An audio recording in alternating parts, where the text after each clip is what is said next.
بسم اللہ الرحمن الرحیم۔ السلام علیکم ناظرین، آج ہم بات کریں گے پیمنٹ کے لینے دینے سے متعلق۔ اگر کوئی شخص کسی دیگر شخص کو کچھ اماؤنٹ دیتا ہے ادھار پہ اور اس کے اگینسٹ وہ چیک لے لیتا ہے اور چیک بھی ڈس آنر کر دیا جاتا ہے، تو اب اس نے اپلیکیشن کس طرح تحریر کرنی ہے۔ اس پہ سیکشن لگتی ہے 489F، چیک ڈس آنر ہونے پر اپلیکیشن کس طرح لکھنی ہے، کیا کنٹینٹس ہوں گے، کس تھانے میں درخواست دینی ہے، کیونکہ چیک ہو سکتا ہے ایک بینک اکاؤنٹ کا ایشو ہوا ہو جبکہ جمع دوسرے بینک اکاؤنٹ میں ہو، تو اس طرح وہ چینج ہو سکتا ہے۔ تو یہ بھی اس ویڈیو میں آپ کو بتائیں گے۔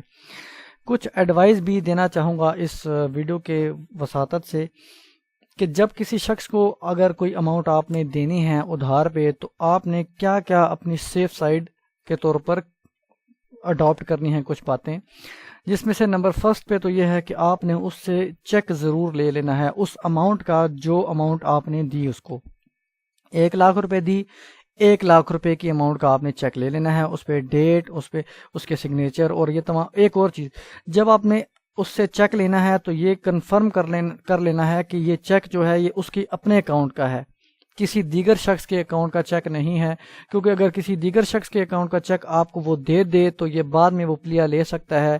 وہ بیل جب گرانٹ کروائے گا اپنی یا FIR ہونے سے پہلے ہی وہ پلیا لے سکتا ہے کہ جو میں نے تو یہ چیک ایشو کیا ہی نہیں، یہ میرا چیک ہے ہی نہیں، میرے بینک اکاؤنٹ کا ہے نہیں، یہ تو کسی اور شخص کا نام دیکھا ہوا چیک بک پہ، تو یہ جانے تو اس کا کام جانے، میں تو اس کو جانتا بھی نہیں ہوں، تو یہ پلیا وہ لے سکتا ہے۔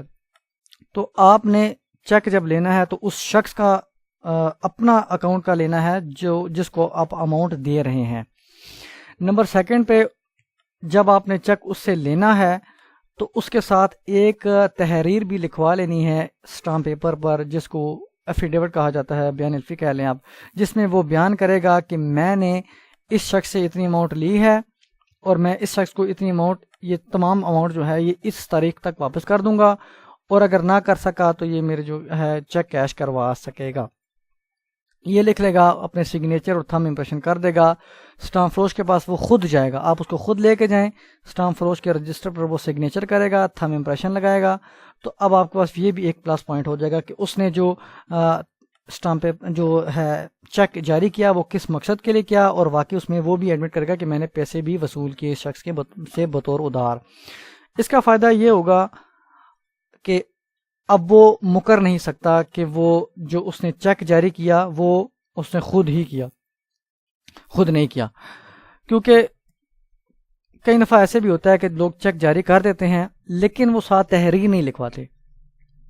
اب جب وہ بیل گرانٹ کا یا کوئی اور سٹیج آتا ہے اس کو ایڈوانٹیج پہنچانے کا، تو وہ پلیا لے سکتا ہے، شخص جو ملزم ہے وہ کہہ سکتا ہے جی کہ میں نے تو یہ چیک جاری نہیں کیا، بے شک اس کے اپنے نام کا بھی ہو، وہ پھر یہ کہہ سکتا ہے کہ جی یہ جو چیک تھا یہ تو میرا چوری ہو گیا تھا، چیک بک پوری چوری ہو گئی تھی، یہ چیک، یہ سمپل یہ ایک چیک تھا، یہ چوری ہو گیا تھا، یہ گم گیا تھا، اس کی میرے پاس رپٹ بھی ہے، FIR بھی ہے، تو FIR بھی دکھا سکتا ہے، تو تب بھی آپ کا کیس تھوڑا سا کمزور ہو سکتا ہے آپ کو پروف کرنے میں۔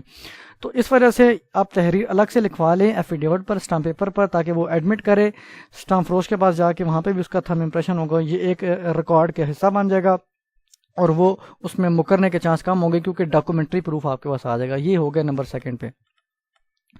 نمبر تھرڈ پہ یہ ہے کہ اگر جب آپ نے اماؤنٹ دینی ہے تو اگر کیش دینی ہے تو 2 گواہان ضرور ہوں، 2 گواہان ضرور ہوں اس کے، تاکہ وہ بھی بیان دے سکیں گے جی ہمارے سامنے اس نے اتنی اماؤنٹ اس شخص کو اتنے بجے اس موقع پر دی، اور جس میں اور اس وقت اس نے اعتراف بھی کیا کہ یہ اماؤنٹ اس کو واپس کر دی جائے گی۔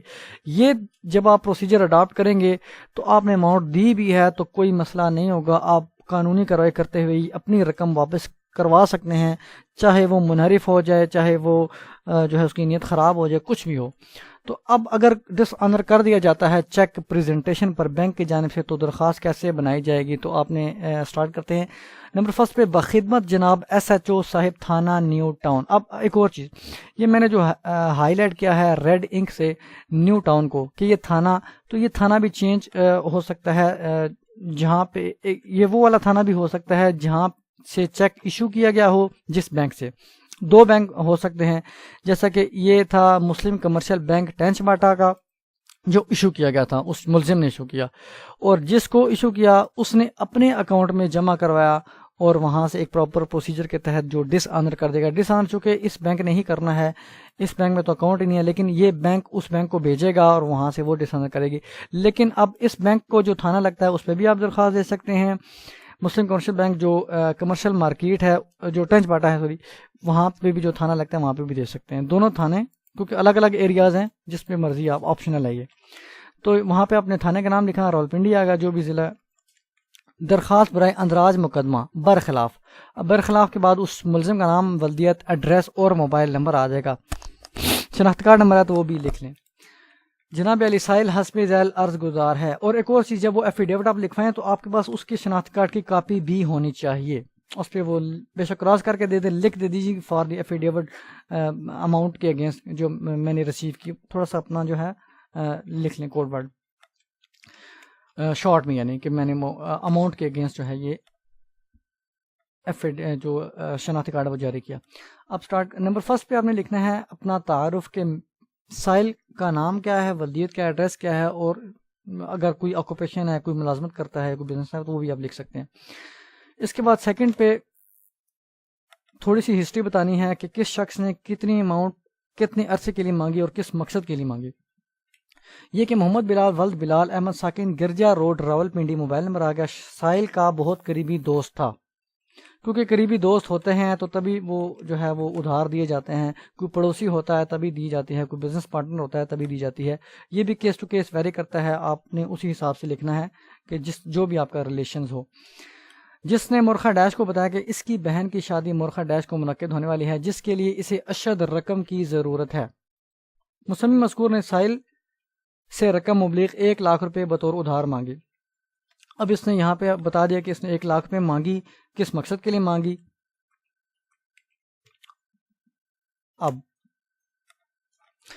اب یہ کہ محمد بلال یہاں پہ تھرڈ پہ یہ کہ چونکہ مسمی مذکور سائل کا بہت قریبی دوست تھا, بدی وجہ سے مراد ہوتا ہے اسی وجہ سے سائل نے روبرو گواہان. اب یہاں پہ دیکھیں 2 نام آگے گواہوں کے. مسمی مذکور کو 1 لاکھ روپے بدور ادھار دے دی.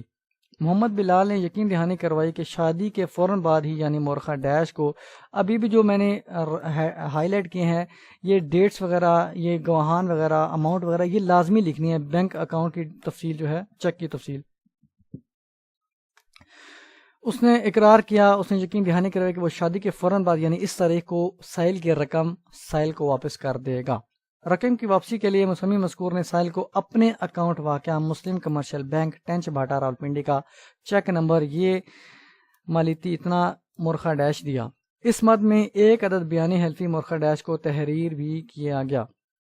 وہی ایفیڈیوٹ جس میں وہ ایڈمٹ کرے گا کہ میں نے اس شخص کے سے اتنی اماؤنٹ لی ہے. یہ کہ مقررہ تاریخ پر جب سائل نے چیک مذکورہ بالا اپنے اکاؤنٹ واقعہ allied bank limited Chandni Chowk Rawalpindi جمع کروایا تو بوجہ عدم دستیابی فنڈز بینک کی جانب سے ڈس آنر کر دیا گیا. اب یہاں پہ بھی ہائی لائٹ کیا ہے, یہ جو ریزن ہے یہ مختلف بھی ہو سکتی ہے. کئی دفعہ بوجہ عدم دستیابی فنڈ یہ ہوتا ہے کہ اس کے اکاؤنٹ میں پیسے نہیں تھے.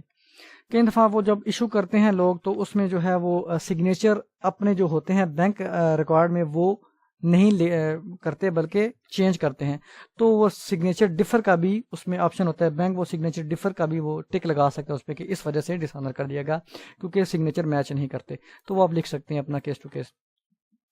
اب ڈس آنر کر دیا تو اب آپ نے ساتھ جو اٹیچ کرنی ہے اس اپلیکیشن کے ساتھ ڈاکومنٹس, ایک تو چیک کی کاپی لگانی ہے, چیک کی نقل لگانی ہے, اور ایک ڈس آنر سلپ کی جو بینک نے آپ کو دی ہوگی. چیک ڈس آنر ہونے کے بعد سائل نے مسمی مذکور سے رابطہ کیا اور اس سے درخواست کی کہ آپ کا چیک ڈس آنر ہو گیا ہے, آپ مجھے نقد رقم ادا کر دیں. جس پر مسمی مذکور نے 1 ہفتہ کی مہلت مانگی, لیکن 1 ہفتہ بعد بھی سائل کے متعدد بار تقاضے کے باوجود بھی مسمی مذکور نے سائل کی رقم واپس نہ کی. اس طرح سائل کو کثیر رقم سے محروم کیا.